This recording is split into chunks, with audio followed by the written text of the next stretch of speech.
This is a short video to familiar with what is OpenWhisk. In earlier session, I have demo you how to create a serverless application and deploying to IBM Cloud Functions which built on Apache OpenWhisk. If you haven't watched that video, please check the description box to get the video URL. Now let's start our session. Apache OpenWhisk is open source distributed serverless platform. It executes functions in response to various events. It manages the infrastructure servers at any scale and it uses Docker containers to execute the functions.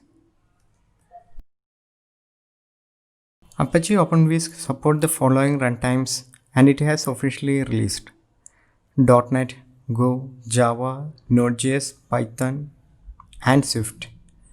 If you need a languages or libraries the current out-of-box runtimes do not support, you have to create and customize your own executable that run on Docker actions using the Docker SDK which are run on the Docker runtimes. Actions are the application logic code which has to be executed in response to the events. Actions can be invoked and or executed by REST API, OpenWhisk CLI, or other event sources like Kafka, messaging queues, etc.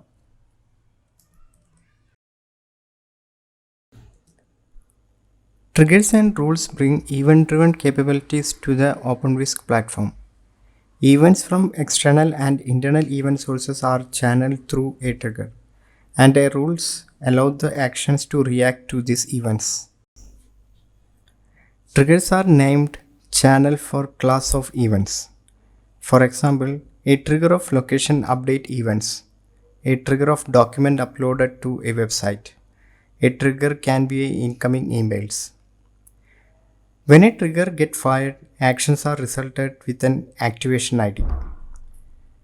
Triggers can be explicitly fired by a user or fired on behalf of the user by an external event source. A rule associates a trigger with an action. In every firing of the trigger causing the corresponding action to be invoked with the trigger event as input. With an appropriate set of rules, it's possible for a single trigger event to invoke multiple actions or for an action to be invoked as a response to events from multiple triggers.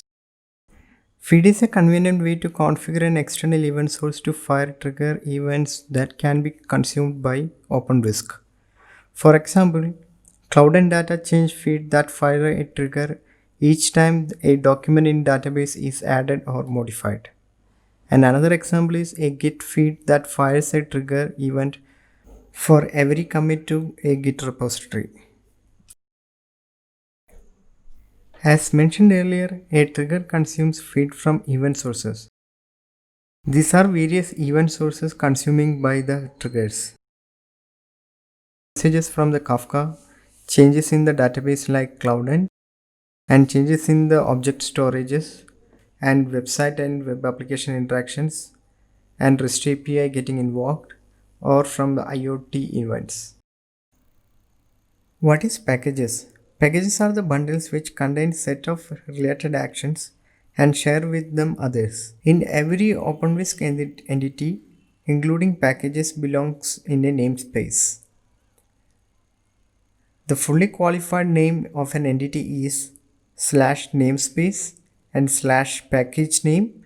It's optional, and /entity name. In this session, we have looked into what is OpenWhisk and high-level terms used with OpenWhisk. If you have any queries, please post your comments below this session. Thanks for watching this video. We'll see you on next video.